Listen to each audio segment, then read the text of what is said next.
Hi and welcome to a new tutorial.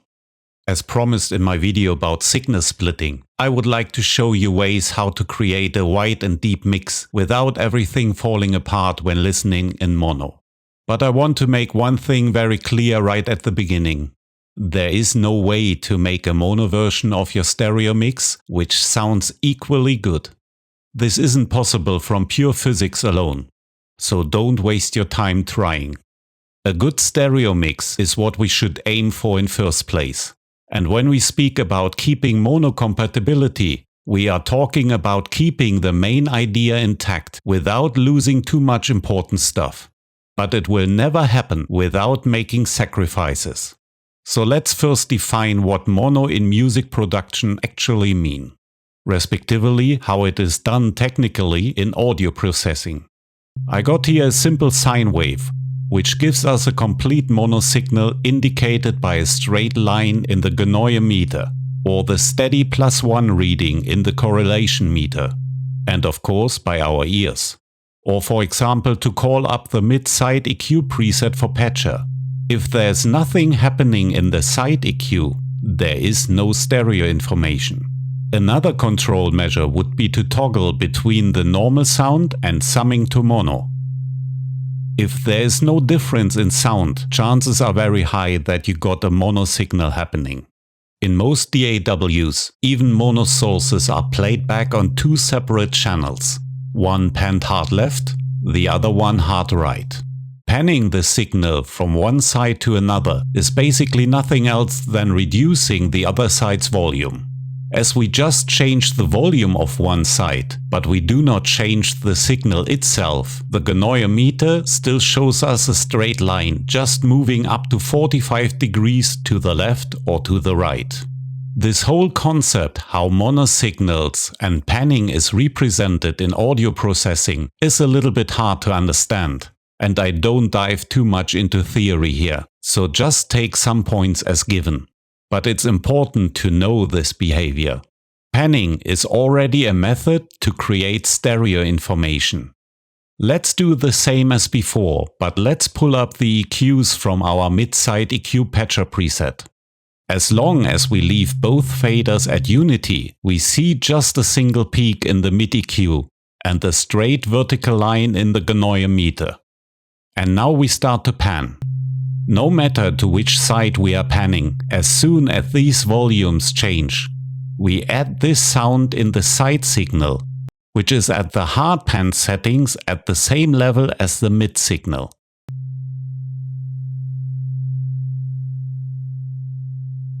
We can even go beyond this hard panning by flipping the polarity of one channel and adding it back to the other. In the G meter, the line goes beyond the 45 degrees, and in the side EQ, the level gets higher and higher than in the mid EQ. Up to a complete horizontal line, or just a signal in the side EQ, which is the highest level of wideness possible. But when we talk about mono compatibility, panning has to be regarded more carefully. Even if we do not change the sound itself, as we just change the volume, how it is played back, panning causes a big problem.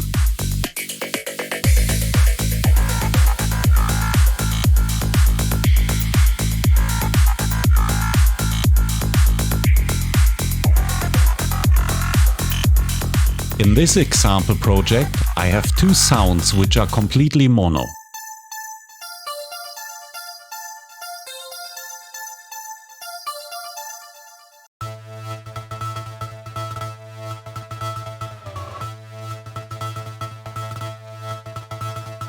I can use panning in the complete mix to create more width. In the stereo mix, they are both clearly hearable, adding some additional width and filling up the frequency spectrum. But watch what happens if I sum this track to mono. Those two are hard to identify now and seem to have dropped in level quite a bit. Especially album number 2 is very hard to hear anymore. So what's happening here? These were mono sounds before, Means they cannot, for example, cancel themselves out. Why do they drop in level now?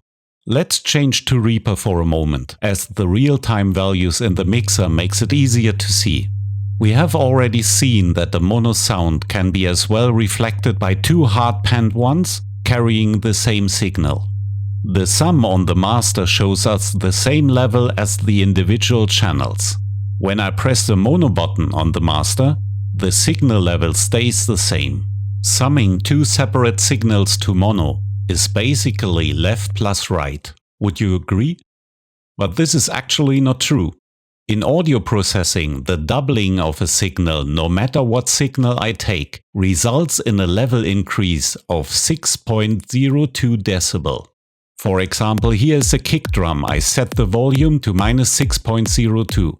If I double the signal now by duplicating the track, even if the individual tracks show still a readout of -6 dB, the master went up to 0 dB. This is very important to understand in audio processing. Halving or doubling the volume of the signal means decreasing or increasing the volume by 6 dB. The decibel metering is logarithmic. You cannot just divide or multiply the readout by 2. For example, turning a signal from -12 to -24 decibel isn't cutting the volume in half. In this case, the volume of the signal is 3 times quieter than before. Starting from -12 dB, cutting the volume in half would be -18 dB. Cutting it again in half would be -24 dB. Cutting it again in half would be -30 dB. You get the idea. For our example, I mimic this doubling effect by simply panning both tracks to the center. The sound stays in mono, but the meter shows us -6 dB now, instead of the -12 dB before. The actual formula for summing signals to mono is left channel plus right channel minus 6.02 decibel to keep the sum at the same level as before. Let's try with some other examples. I set both channels to a new level. I center them to simulate doubling and the master tells me -7.5 decibel. If my formula is correct, I have left plus right equals -7.5 decibel, -6 dB for keeping it the same volume. The meter now should say -13.5 decibel. Let's double check what the meter says if we sum properly to mono. -13.5. Another example.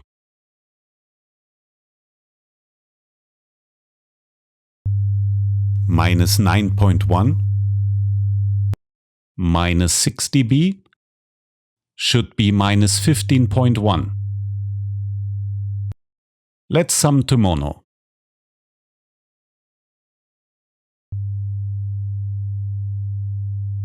It seems we are on the right way. This is important to understand when panning comes into play now. We still have the question, what happened to my hard panned signals from before? Why did they drop in volume? Let me pan the signal again hard left by dropping the level of the other track. And let me refresh the meter on the master. Just the left channel carries now a signal of -12 dB. The right channel shows -infinity, means basically 0. If we do now the math with our proven formula, left plus right -6 dB means -12 decibel plus 0 equals to -12. -6 decibel equals to -18. Let's check.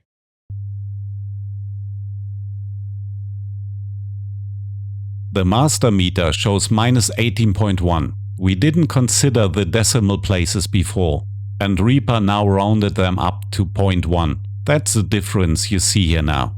But the important part is, when you use hard pan signals in your stereo mix, be aware that these drop in level by a certain amount when being summed to mono.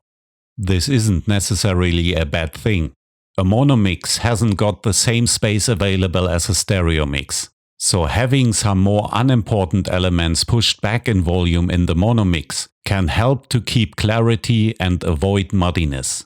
But please keep in mind to wisely choose which elements are important for the musical context and may not be pushed further back in the mix. These important elements, like the drums, bass, leads, vocals, must be either panned to a lesser extent or even have to stay in the center. Until now, we have mostly just looked at volume changes, which didn't change the actual signals, but used them to add width to the whole mix. Let's use some effects now to treat mono sounds themselves to make them sound bigger and wider. I make a mono send to a delay 3, which I set as well as a mono delay.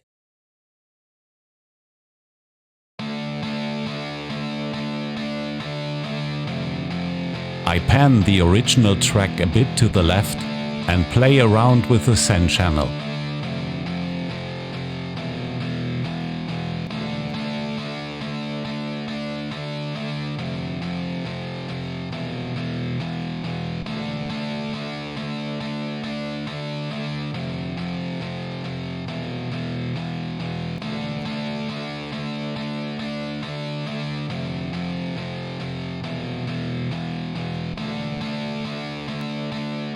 With such an easy method, I can create quite a lot of stereo information to my sound, without having negative side effects when summing to mono. A second method would be the use of reverb. Same setup, just replacing the delay by a reverb 2. Doesn't matter which settings. It's creating again lots of width and depth.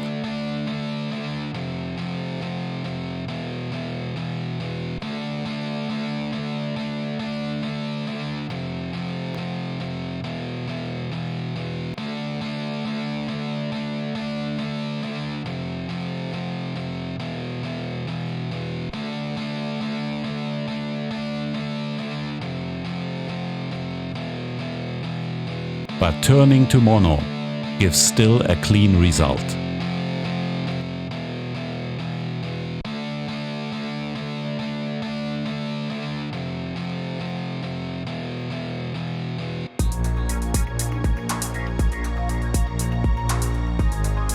But enough for today, even if we have barely scratched the surface. This is simply a huge subject, especially if you like to understand why things work like they do. Many of you know me by now. I'm a big fan of having a certain understanding of why and how things happen, so please forgive me going sometimes very much into detail. In the next video, we will dive deeper into other processing methods to achieve width and depth without sucking in mono. So have a good time. Stay tuned, and thank you for watching.